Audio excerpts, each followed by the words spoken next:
Here on the ground, change happens fast. Problems feel frequent and urgent. It's loud and anxiety runs high. From a satellite view, the Earth looks the same as it did thousands of years ago. We've been here before.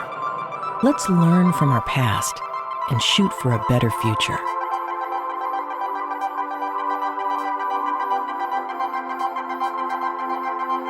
Hello and welcome to this episode of A Satellite View. I'm Todd Mikkelson, your host, speaking at you from Sunday, March 16th, 2025 in the space and time continuum. And we have breaking news. This bulletin just in. Let's go live to the President of the United States. I just won the golf club championship, probably my last, at Trump International Golf Club in Palm Beach County, Florida.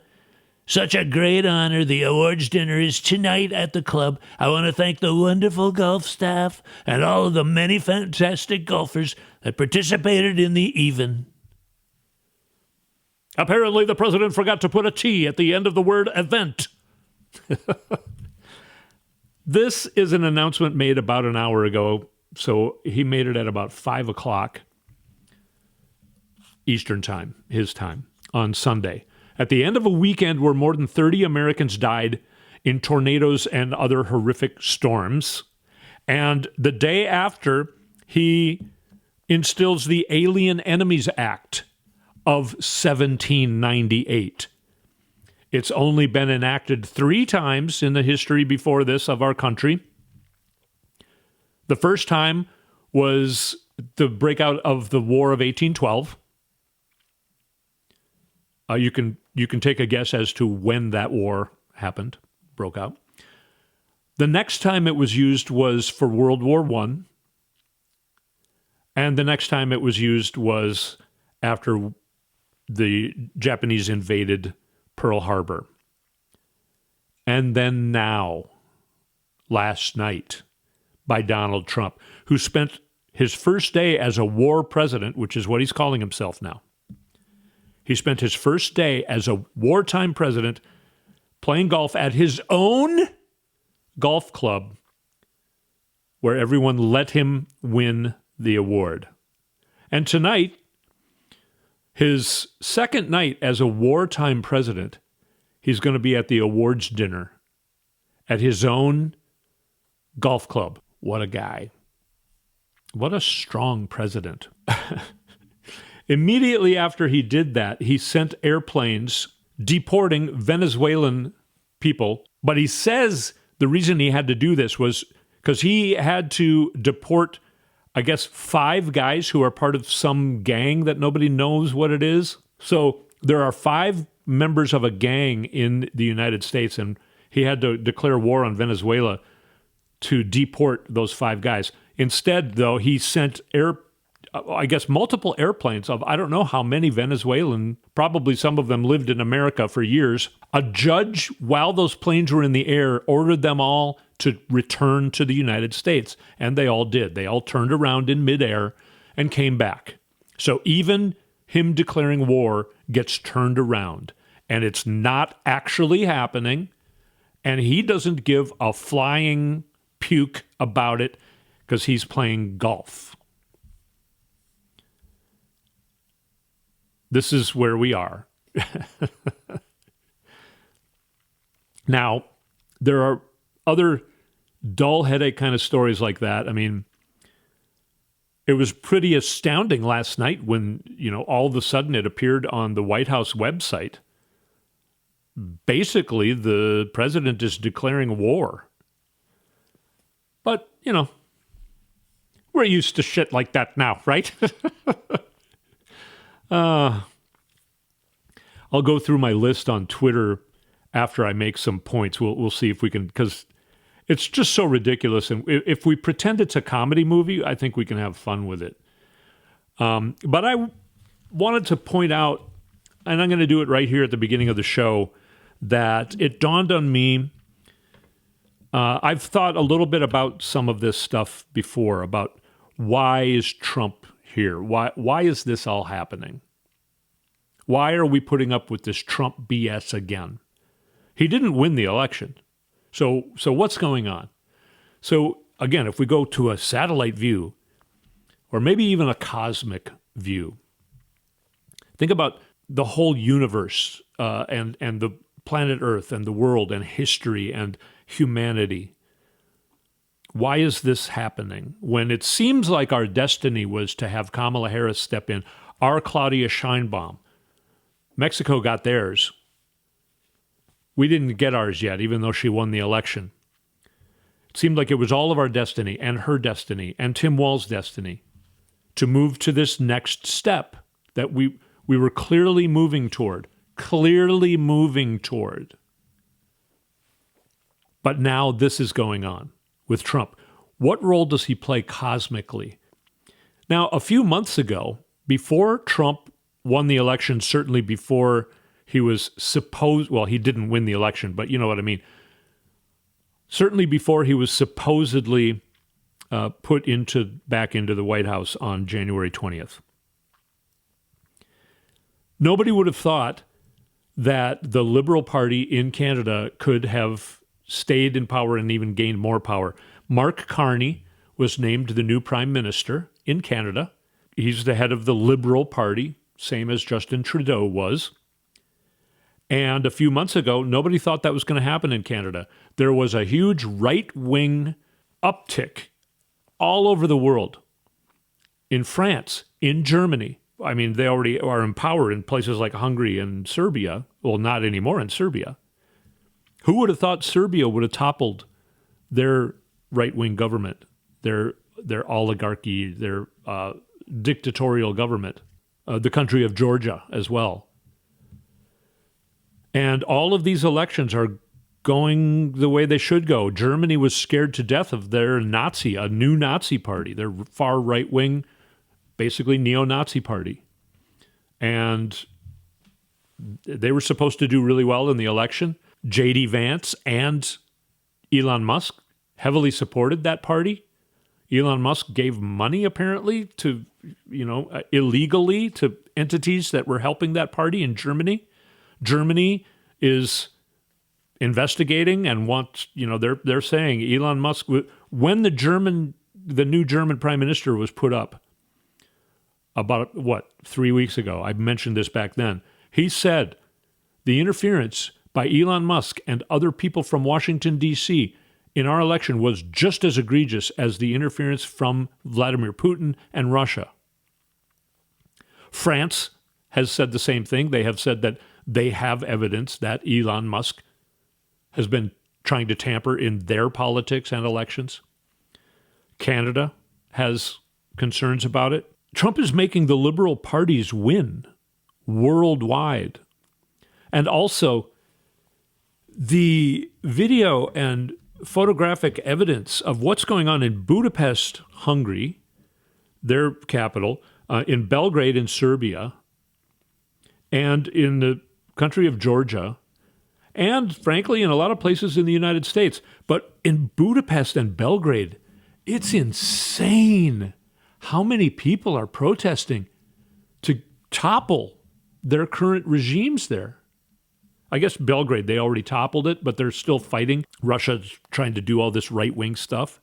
In Budapest, Hungary, they're trying to overturn their government right now. And the power of the people is scaring the crap out of Donald Trump, I'm sure. Well, I don't know. He might be too addled. He's just golfing. I don't... What? No, I'm not hungry. No, the country of Hungary, sir. I said I'm not hungry. I'm playing golf. But Putin, he's scared of it. This is all really, really incredibly good, eventful things happening. And I don't think they would be happening. We might be still fighting. We might still be scared of these right-wing entities. I don't know. The elections might not have gone as well in Germany and Canada if they weren't so alarmed and woken up by the catastrophe that's going on in the United States right now. Just like whatever Trump does gets turned around, like going to war. All of the airplanes that he was trying to deport Venezuelans on were ordered to immediately turn around and come back, and they did. Also, we heard that he was sending people to Gitmo. Just people. You know, he said, there's thousands and millions of rapists and killers. No, he was just sending people who have brown skin to Gitmo, to Guantanamo Bay. Well, it came out at the beginning of this week that pretty much every single one of those people that were sent to Guantanamo Bay, and that is a horrible, scary thing, they've all come back. The whole idea of sending them to Guantanamo Bay was just so stupid. They've all come back now. They all had to come back. There's no room at Guantanamo Bay. So everything Trump is doing is getting turned around. A judge ordered him to reinstate the jobs of all of the federal workers that he fired. It's like 20,000 people. With no delay, he has to reinstate their jobs. He has to rehire them, give them their jobs back. He's trying to ruin the world, but he's not quite able to do so. He apparently seriously is still saying, and then Marco Rubio, who's just, what's up with him? Marco Rubio was asked about it when he was in Canada a couple days ago at the G7. And he said, you know, Donald Trump keeps saying he wants to make Canada the 51st state of the United States. And Marco Rubio just goes, oh, you know, he said how he feels about it. He said he thinks it would be beneficial. Well, Mark Carney felt compelled in his first speech as the new prime minister to address the subject. Here's what he had to say. America is not Canada. And Canada never, ever will be part of America in any way, shape, or form.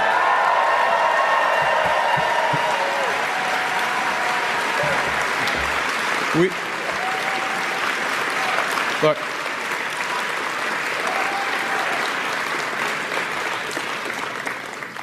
we didn't ask for this fight. We didn't ask for this fight.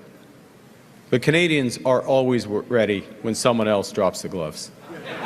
So the Americans, they should make no mistake, in trade as in hockey, Canada will win. Yeah. I like how he says hockey. The Canadians. I don't know what it's all about, how they talk over there. Yeah, so unnecessary tension between us and Canada. Canada's boycotting United States items. They have pulled United States liquor off their shelves. You know, it's causing Canada to do things that are harming some people in the United States. Yeah, so that goes on. But we are in the investigative period about this last election. We did see other countries say, hey, this last election was tampered with and rigged, and it's invalid, and we're going to have a new election, or they take different measures to invalidate the election that was rigged. Investigations go on all over the world about Elon Musk doing something with elections. We're going to start by talking about that, but I do want to get to what's going on in the Democratic Party right now. And believe it or not, I think it's turned. I think the underlying story, I think the behind the scenes planning of it, as frustrating as it is, I was so pissed at Chuck Schumer on Friday. I was beside myself. I looked to my left, and there I was, sitting there, beside myself. And now I have a completely different outlook on it. Heidi helped me on part of this outlook as well, and now I've heard other people speaking about it, and I think it's good. It's good. I'm feeling really good. This last week, I was not feeling good. I almost didn't do the show, and I don't think the show turned out all that great. I was just super pissed off and frustrated and confused and didn't feel right. And now I do. I feel good. We're back to being here for and with each other, making each other feel better about all this stupid crap that's going on. So we'll take a short break and come back and do that. And we're back on a satellite view. Go to my Instagram page at Todd Mikkelson. Follow me there. We've got our YouTube page. If you go onto YouTube and search for a Satellite View podcast, you can find us there. We're putting up our shows in its entirety. I didn't do last week because I just didn't turn out that good, I didn't think. But I'll do this week because I'm feeling a lot better. Yeah, Donald Trump's role, I think, is ultimately improving the world, but it can't last. This can't keep going on. It's just stupid. Now, I know it's very hopeful, but maybe it won't go on. I don't know. Again, not to get your hopes up, but people are talking more and more. We have legislators asking for an investigation about Elon Musk using Starlink to change votes in computer tabulators. Now, somebody has put together a montage of the things that I have been talking about here for weeks, months, and other people like Rachel Maddow has been talking about this for months. And I have played a lot of these by themselves throughout the last few weeks and months. But somebody has put together a conglomeration of all of these different incidences that Trump and Musk, and even Musk's son, has said leading up to the election and even after the election, and something just that was said at the end of last week that was said in the Oval Office. I've seen other clips from that same incident in the media, but not the one I'm going to play for you here. And I don't know why the media is afraid to talk about this, because it seems like the biggest news story, and the rest of the world's talking about it as well. So I'm going to play for you now things that Trump and Musk's son even have said. Some of it leading up to the election, a little bit of it after the election. We don't need votes. I tell my people, I don't need any votes. We got all the votes we need. I don't need votes. We don't need votes. We got more votes than anybody's ever had. You don't have to vote. Don't worry about voting. The voting, we got plenty of votes. Because we can take the Senate pretty easily. And I think with our little secret, we're going to do really well with the House, right? Our little secret is having a big impact. He and I have a secret. We'll tell you what it is when the race is over. You know, computers are the greatest. He looked at some that were just shipped in, some of these vote counting computers. He knew it before it even came in the door. He looked like at the back of it. Oh, I know that one. I'm a technologist. I know a lot about computers. And I'm like, the last thing I would do is trust a computer program. Because it's just too easy to hack. It's too easy to add just one line. Yeah, we're in SpaceX and quietly just do whatever we want. What's your assessment? Did this work? Is he going to win? Yeah, it is. Not for now, but not for now. You're fucked, dude. I'm fucked. If we lose, I'm fucked. It does seem that way. You can't just be like, yo. Yeah, I'm like, how long do you think my prison sentence is going to be? Do you think? Will I see my children? I don't know. Yeah, you heard his kids say when what's Chucklehead? Tucker Carlson asks the kid, "Do you think it's going to help him? You think he's going to win?" And the kid said, "It's already done. He already has." And then Elon Musk says, "It's already done," in that same clip. It wasn't in this particular thing. But then let's go now to just last week. And like I said, this particular clip was avoided by media. I played it for my friend Doug and asked if he knew about it, because he had seen other clips from the same little splash in the Oval Office. But he did not hear this one or see this one. And I don't know why the media is avoiding this. But this is Donald Trump. I think it was not this last Thursday, but it would have been like on something like the 7th of March, I think. Thursday the 7th, if that was a date. Anyway, I want you to listen to this because it's undeniable and unbelievable. They said, can you imagine I'm not going to be president? And that's too bad. And then what happened is they rigged the election and I became president. So that was a good thing. All right? All right? How much more blatant do we need to be? So you can go back and listen to other episodes where I talk more about some of these things. And there really are more and more. The reason I'm starting to talk about it more, because I wanted to talk about it starting the night of the election. I knew, like you probably knew, something was not right about that. We all were expecting, everybody, including Donald Trump, was expecting Kamala Harris to win. Now, maybe Donald Trump was convinced by Elon Musk by election night that he was really going to win, but he just said there, and I'm not going to be president. It's very sad, but then they rigged the election and I became president. You just heard him say, I know that some people think I do a really good imitation of Donald Trump. That was not me imitating Donald Trump. That was Donald Trump. And if you watch this on video, you can see it visually. The media is not covering it. Another thing that the media, I don't know, see if you've heard about this.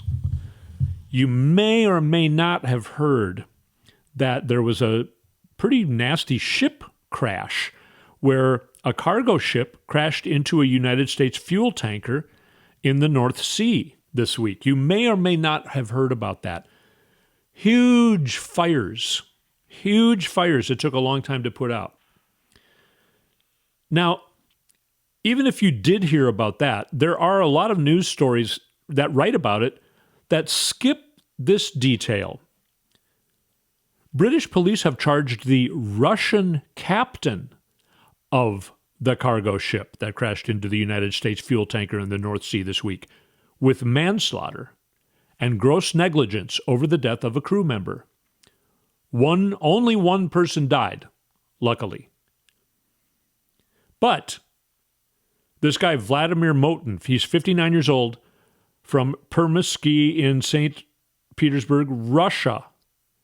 He did not apply for bail when he appeared at blah, blah, blah court on Saturday and has remained in police custody. On Monday, the Portuguese flagged Solong container. So he was a Russian captain, but he was on a Portuguese ship.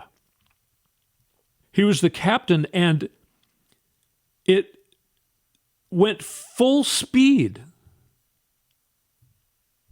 into an anchored ship.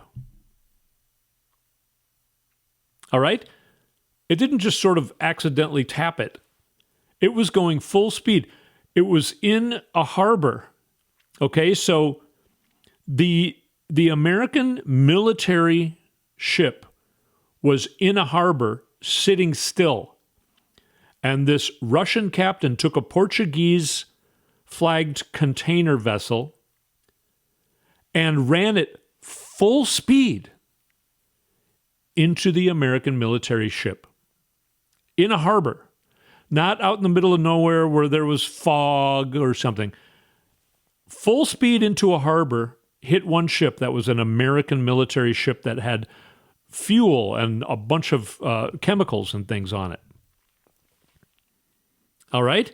It really seems like Russia is desperate and ready to fold, ready to collapse. And they're taunting the world. I think at this point, Russia would welcome getting attacked by NATO or something. So it seems like they're taunting the world. NATO, the American press doesn't talk about it. Doesn't talk about it. Okay, we have a few minutes left. And I want to talk about the Democratic Party. Now, what happened this last week, it was really seeming like this was a great opportunity for the Democratic Party to make the Republican Party look absolutely stupid and worthless by having the government shut down. Now, there is an argument about whether it would be worse for the government to shut down or to pass this continuing resolution that includes letting Donald Trump and Elon Musk continue doing the illegal crap that they're doing. Chuck Schumer said that we are ready to block this. He said that, I think, on Wednesday of this week. And then in the vote in the House, it was looking like the Democrats' plan was to block it, to not vote yes on the continuing resolution. And in fact, Hakeem Jeffries held the caucus, his caucus in the House, firm. He only lost one vote out of 215, I think. A lot of those people won in places where Trump won. So they're considered vulnerable in the election, their next election, which will be in 2026. And those are the people who usually are given a pass. Like, okay, the continuing resolution is going to pass. So if you want to vote yes on it, it's not going to hurt anything. So if you think it'll help you in your election, in your red zone, where we do need to keep that seat in the Democratic side, and if you feel like you need to vote yes to appease your constituents, a lot of whom voted for Trump, then go ahead and vote yes. No. Hakeem Jeffries said, no, I want everyone to vote no. All of those people walked the plank, so to speak, and voted no. And then Chuck Schumer turned a 180 and said, I'm voting in favor of it. I can't do his imitation of him. He really pissed off a lot of people. And then he actually got, 9 people to follow him so that the CR did get passed. The government is not shutting down. Chuck Schumer argues that it would have been worse for the government to shut down. And there are a lot of people who are convinced that Donald Trump might have shut down courts. There are people who know about these investigations on the election rigging. These investigations are ongoing, and shutting the United States government down would have possibly paused those investigations, at least here in the United States, which tells me, yes, there are investigations going on here in the United States on that subject. We know that Elon Musk, you heard me in past say Elon Musk had, I think, 265 satellites 2 weeks before the election put into a low orbit array over the country so that he could use them in every precinct. And a lot of people think that he used those satellites to change votes in the tabulation machines. He, 4 hours before anybody called the election, on election night, pushed a button on his phone, looked at Donald Trump and said, "It's done, you won," and then he left. Okay? He has said he can take control of Starlink from his phone. He's bragged about that in the past. On top of all these other clips I've played that he and Donald Trump have talked about. Now, when this happened in the Democratic Party, AOC was really pissed. She's sticking to her guns. She's being supported by other Democrats to primary against Chuck Schumer. Chuck Schumer is the senator of New York, one of the 2 senators in New York. AOC is a House representative from Queens and the Bronx in New York. And apparently people are writing her checks for her to primary against Chuck Schumer to run for his Senate seat. I think that's great. I think it's the next move for her. And then when Kamala Harris is finished with her 8 years in 2032, AOC will be ready to be president. I feel very strongly that that is what's going to happen. 50 House Democrats have written a letter saying that Chuck Schumer needs to be replaced. Nancy Pelosi has said basically that what he did was wrong. I don't know if she went so far as to say he should be replaced, but a lot of people are saying he should be replaced. Heidi, my wife, thinks that Chuck Schumer's in on this and it's all a plan to revitalize the Democratic Party, get them reinvigorated, which they are now this week. Nobody was talking about Hakeem Jeffries because he's been sitting in the shadows for weeks. And now he was asked at the first press conference on Friday maybe it was Saturday morning, but after the vote, he was asked, do you think that leadership needs to be changed in the Senate? Do you think that Chuck Schumer should be replaced as the leader in the Senate? Hakeem Jeffries said, next question. He showed no support for Chuck Schumer. That's pretty wild. That's pretty wild. Chuck Schumer is very old. He's on his way out anyway. Did he say, listen, I'll be the sacrificial lamb.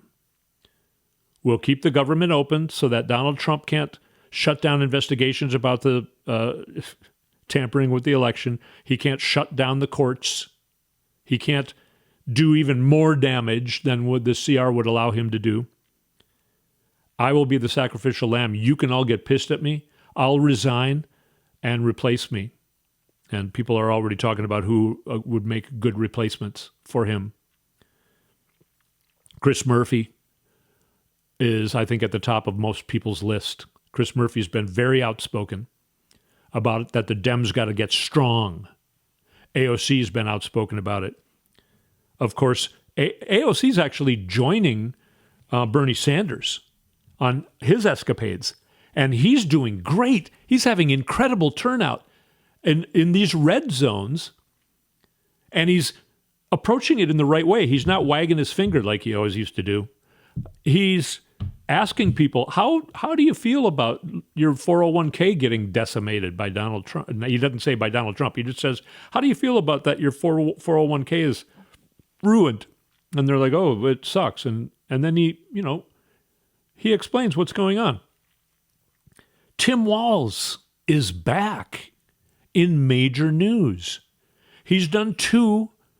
He just started on Friday. He did one in Iowa, and on Saturday he did one in Omaha, Nebraska. He asks in Iowa, he goes, what do you want to see Democrats doing? And everybody was like, I want to see Democrats fighting against this BS that Donald Trump's doing. And a lot of these people are Republicans. Everybody wants to see the Democrats fighting, not caving like what Chuck Schumer did. I don't know that Chuck Schumer said, I will be the sacrificial lamb and you guys kick me out. That's just a speculation. It was actually Heidi's idea. I think it's very interesting and kind of makes sense. But what's going on here in the United States, of course, you don't see coverage of all of the protests going on. We had 2 days of veterans protesting in Washington, D.C., thousands of people turning out, and in a lot of other towns. And there are other subjects even that protests are going on. The people are fighting back. And that's what we need to do. I have a lot of other encouraging things to say about all of this, but we're going to have to continue. I've gone overtime already, but we're going to have to continue next week. But it'll be very interesting to see what happens throughout this next week. I think every week starting now is going to be surprising. I mean, Trump declared war this week. And more people are, more people are talking about these investigations going on. So I'm trying to get news to you that you're not hearing. So what we also have is the Democratic Party being talked about.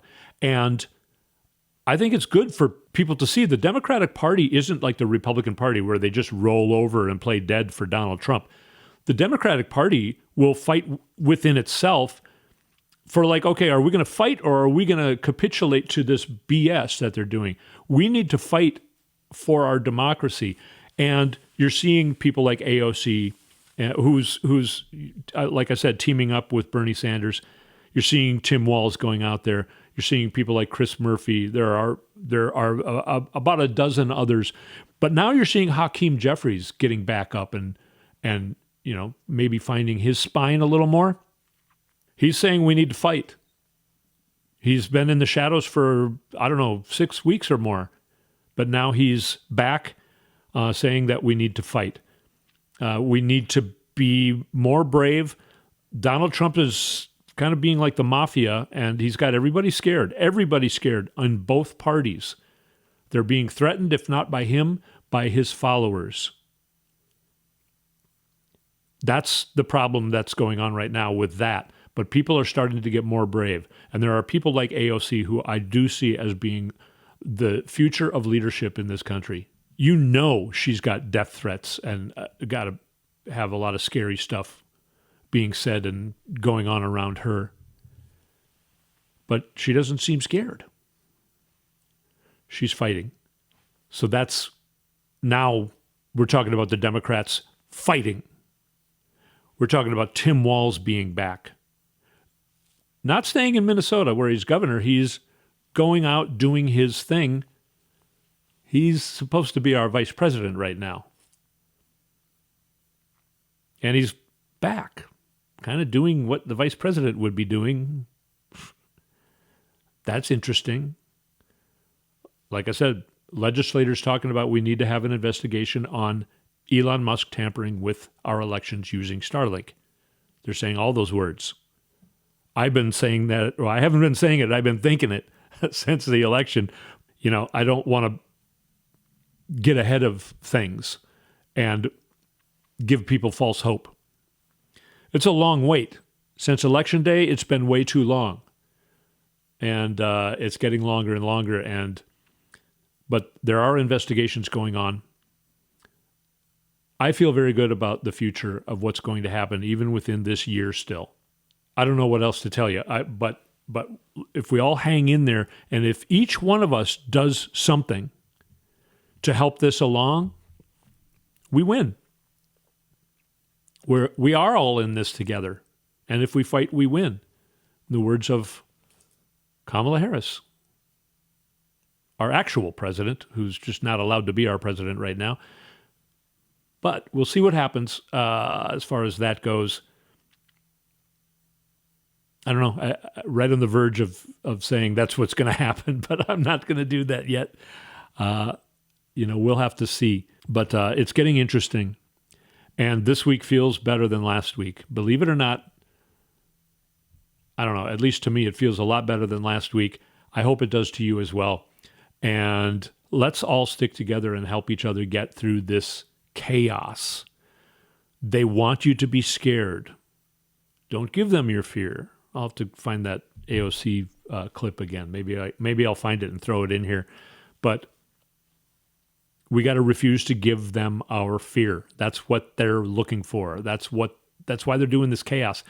Trump doesn't care about going to war. He declares war and then he goes golfing. So he doesn't care.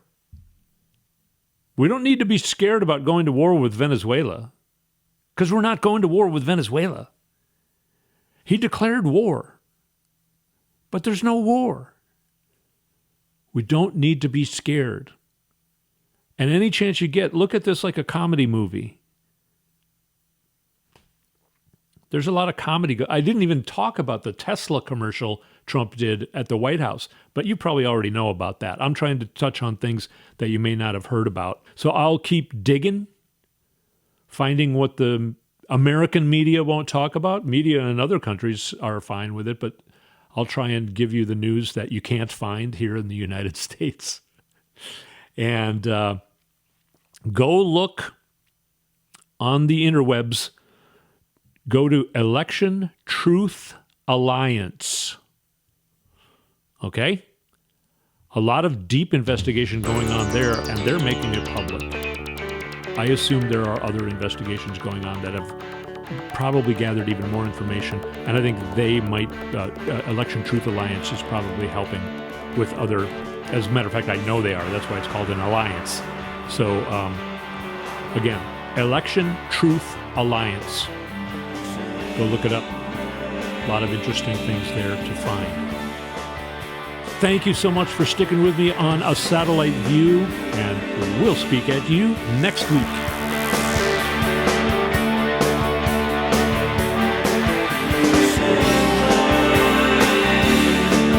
You've been listening to A Satellite View with Todd Mikkelson. Go to toddmikkelson.com for links and more information.